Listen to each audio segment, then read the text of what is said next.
a bunch of lyrics, just jot them down on the way to work or what have you. And I really got into it. It became a fun hobby for me, relieved stress, and it was super fun. Senior year, like I said, I started writing music even more. It was more heavily. I kind of put more stress on myself to do it, and that was a lot of fun actually. And then I recorded it using mostly GarageBand. Didn't sound all that good. The quality was bad, somewhat embarrassing, but that's okay. Then I met up with Autumn Curlis, who also likes to produce beats, and we kind of did a collaboration. We made our own little band called Goldie. We made a YouTube channel and stuff, and we just put that out there mostly just for fun, but it came into a pretty big part of our lifestyle, and so that was enjoyable. And we even made a music video last summer. It was okay at best, but it was a lot of fun, and I learned how to make a music video, and so that was pretty enjoyable for me. And so I also knew that editing took a while. Even though Auden did most of the editing, I kind of sat in for a little bit of it, and so I knew that the editing portion of making a music video would be pretty difficult. And so my expectations going into this whole project would be, it would be easy to gather a cast. Like, who doesn't want to be in a music video? It's fun. You just kind of dance around and sing the music. I thought that would be easy. Unfortunately, it didn't turn out that way. I also thought that pre-production wasn't necessary. I quickly learned this was actually the most important step of the process. And so I was kind of my world was upside down at this point. I also thought that my music video would look amazing with little work. Because you see music videos and they look sweet, and you kind of seem like, oh yeah, I could do that. But when I actually approached it, I learned how difficult it was. I also thought that it wouldn't be stressful.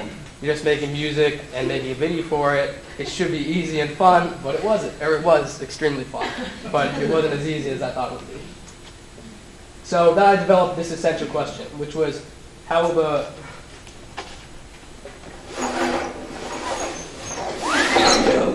production of a music video help me pick a career choice that best fits me?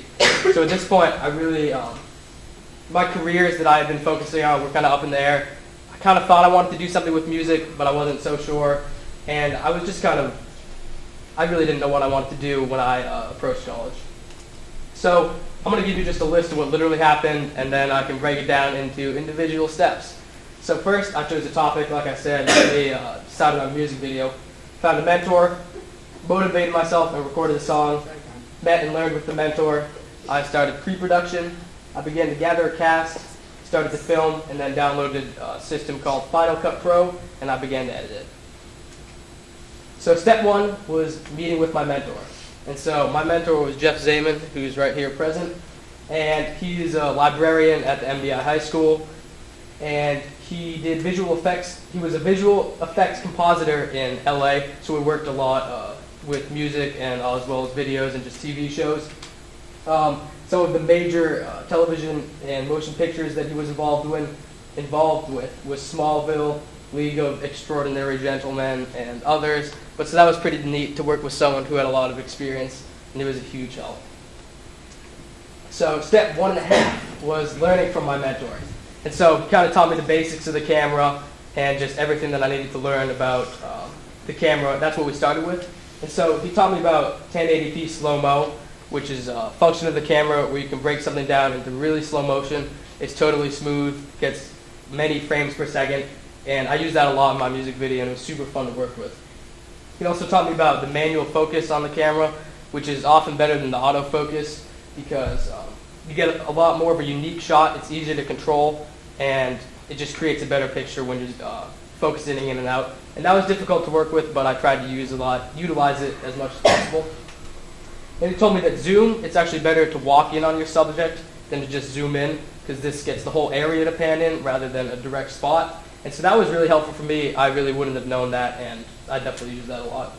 And then we used a tripod, which moved up and down, side to side really easily, so you can smoothly shoot moving shots. And then he taught me about the storyboard, which, here it is. It's part of pre-production, which is step 2. So the storyboard, what is it? It's basically multiple pieces of papers, which have pictures, like a few pictures on each paper.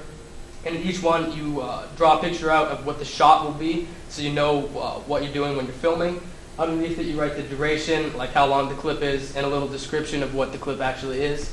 And so then I kind of researched what the importance of pre-production was, from lightsfilmschool.com, and I learned that pre-production is really the essential step. Jeff also nailed this home, but pre-production is really important because it makes the filming process a whole lot quicker. It's a lot easier. You can just look back at your pre-production, and it kind of sets the stage for what you're going to do. It's kind of basically the thesis of the paper. It's really easy to just turn back on, and you always come back to it. So that's what a storyboard is. However, this was a challenge because I was planning on filming by the weekend of May 5th, I think, and I hadn't really done a whole lot with the storyboard. And so I had about one page of the storyboard, so I got that filming out of the way. But then I was really in a time crunch, so I had to film a portion of the music video without a storyboard, so I really didn't have a whole lot of I had no idea of really kind of what shots I wanted. So to make up for that, I just had to take a lot of footage, take my time, be patient, and just work through that. So step 3 was writing a song.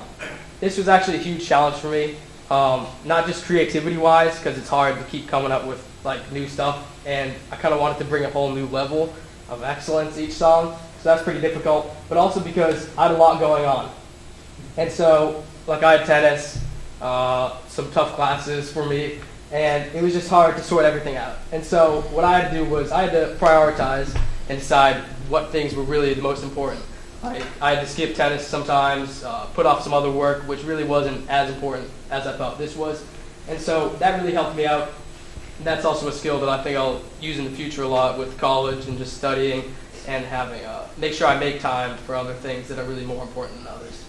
And to write the song, we used Machine, which is a technology program that Autumn uses, and so that helped us create the song. So my 4th step was planning out locations. I really took like 2 or 3 days and just drove around MDI wherever I trespassed accidentally. But this was pretty fun for me to get an idea of kind of the places that I could shoot at. However, once I planned these locations out, this was actually a challenge because the day that I was planning to film, it started raining, and so I had to call everyone up and rearrange the date. And so this was pretty tough because I was organizing everything, and that's not a thing that I've done really often. And so I just had to be tenacious and stick with everything and keep calling people back, talking about organizing stuff. And although it was difficult, it was well worth it in the end. So I ended up with 4 locations, which was Sergeant's Drive, Kibo Valley Golf Course, McKay's Restaurant, and my friend Eric Hopkins' house. And so step 5 was actually filming. So this spanned about 2 days. A lot of it was traveling in between locations. And I ended up with a huge amount of footage, more than I wanted, but that's okay. It was pretty fun filming. And this was a challenge also because of the time of day. I learned from videomaker.com that lighting's really essential when you're filming music video. You want the sun like 35 to 45 degrees above either one of your shoulders because the sun creates really dark shadows and it gets really intense. So this was tough because I kind of had to plan around that and knowing when I was going to be outside. So I made a calendar which helped me organize my time, and I just wrote down the locations that I'd be at and how I'd get from one place to another in all the right time. So I just had to do some time management. And I also learned about, prior to the filming, about a locked off shot and a tracking shot from lavideofilmmaker.com. So a locked off shot is where the camera stays still, everyone moves in and out of the film. It kind of creates a natural looking shot, and so that was pretty sweet. Tracking shot is where the camera actually follows the action, and so that was also pretty sweet. It seems like this would be self-explanatory, but it's actually pretty difficult to think about all this stuff when you're actually filming. Like you wouldn't think it would be that tough, but it's actually hard to keep this all in the back of your mind. And then, so I called McKay's, and I was planning to work something out to shoot my video there, and they had a wedding there on the day that I'd been planning, and so I had to change that. I had to follow through. And this was pretty good for me because it was all me. It was a really independent process where I had to keep calling, and I just had to set everything up and follow through with that. So after I got all the footage, my next step was to upload this video onto Final Cut Pro. And if you don't know a whole lot about music videos, it's some sort of lip sync where you play the music in the background while you're filming and you rap along to it. But after you get the footage, you mute that out, and actually put in a different MP3 track, so it's a lot cleaner. And then you sync these 2 tracks up, so it looks like you're rapping to the actual MP3. I used a USB cable, put it on Final Cut Pro, and it took way too long. I just spent a lot of time just sitting there waiting for the actual video to upload. And then step 7 is post-production. Like I said, I use Final Cut Pro. It's pretty similar to iMovie, but it has a lot more in-depth features, which were pretty neat. And I'm going to explain some of the things that I did in the post-production. So I started off with variable speed. Variable speed is when you can take a single clip, break it down into different components, and change the speed throughout. So you can have it go kind of slow, then speed it up, then slow back down. It's really cool for action shots, and I actually utilize that quite a bit. Then next was audio waves. So like I said, you want to sync up the footage and the MP3 track, and you do this by zooming in pretty deep into the actually like the displays of the images, and you match up the audio waves with the audio waves from the footage, so you can match it up and get it all synced so it's completely on point. And then next is the final effects. So these are all kind of the just fun things to do at the end, like mirror shots. You can do reverse shots, which I learned about from How to Reverse the Clip, Final Cut Pro on YouTube.com. That was neat. You can reverse clips. It really breaks it down. It made it pretty easy for me. And then there's other effects which you can put on the audio as well as the visuals, like different filters, stuff like that you see just a lot in music videos these days. So step 8 was continue to watch repeatedly. So you have to keep watching it. It takes a while, but you really want it to be clean. And so even though this wasn't fun, I knew that it would benefit me in the end. And so I just kind of had to keep watching, just do nitpickety stuff where you slow it down and just match everything up equally. And this was a big problem because Final Cut Pro, it lagged a huge amount. So I actually couldn't watch my video through end to end or even like 5 seconds because it would lag up, freeze up, the music would be off sync, and it would be really hard to watch. And so I had to keep exporting it to iTunes to watch. That would take probably like half an hour or something. So it took a huge time out of my actual process. And so this taught me to be patient. And so I just had to take deep breaths and stay patient with all my footage and just kind of fight through that urge to just get everything done quickly. And so now, after I finished my music video, but now I come up with the question, which is, so what? And so what did I learn from this whole process? And now I have the ability to direct. This is sweet, because before I just kind of knew how to write music, record music. That was pretty much it. I really didn't know how to produce a whole lot. But now I have the ability to direct a music video, which I think is a really neat skill to have. And it's also something that I can do with my music, which is a new opportunity for me. Like, it opens up new venues.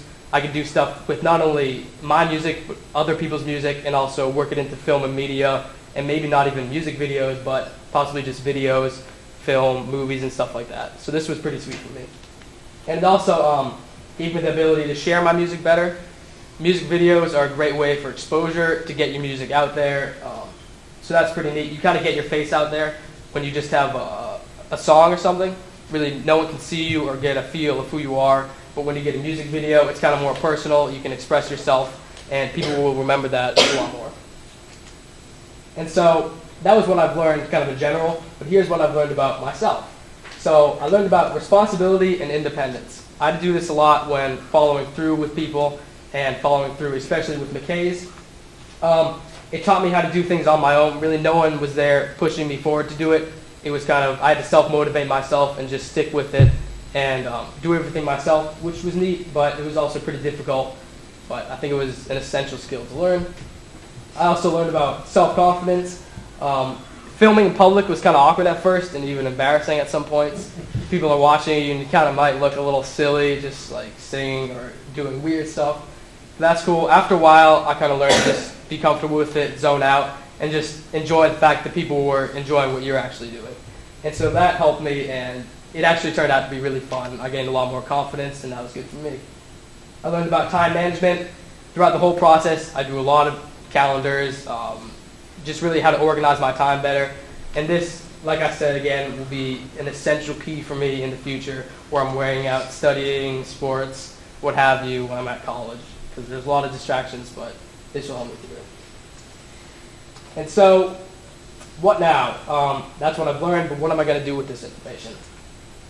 So I'm going to go back to my essential question, which is how will the production of a music video help me pick a career that best fits me? So, starting off, I learned that music is a vital part of my life. I really loved doing this music video. I loved working with music. It was super fun. And I learned how much I really love music, and it's just unbelievably fun for me. And so that was something that I thought was pretty good, like I can use that to decide what I want to do in the future. However, I also learned that it was stressful and it's hard to keep being creative. And so just under the stress of a camera and having to keep coming up with new stuff is really tough, and it gets difficult. And like I said, it's really stressful. And so I don't know if I could handle that stress in my life, just trying to keep up with new work, because it's really self-driven and you have to be really creative. And so with those two pieces of information, that I love music, but also that it's very stressful, I thought that I could create a combination of studies and maybe combine music with something like economics, where I could work with something in the music industry. So the music industry is the music side, or it's the business side of music, where you work with new artists, you help out with the economic side of music, and you work more, rather than producing and performing, you work more with just getting stuff done and the business side of it. And this is pretty prime because, like I said, Santa Barbara's near LA. Music industry is huge out there. There's a huge source for record labels and stuff, and I might be able to even do like an intern or something while doing that. So in general, I mean, this music video helped me learn that music is something that I want to do, but maybe not performing music. Maybe I should go into some other pathway like the music industry. And so before I do my thank yous and conclusions, I'll show you this music video.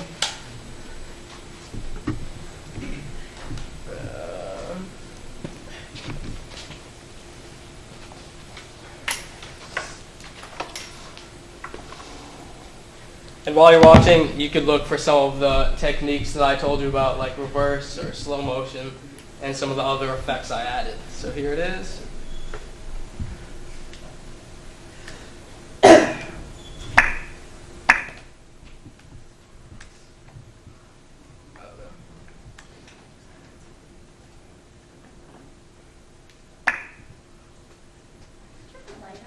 Oh, yeah. Sorry. Thank you, guys. So, enjoy it.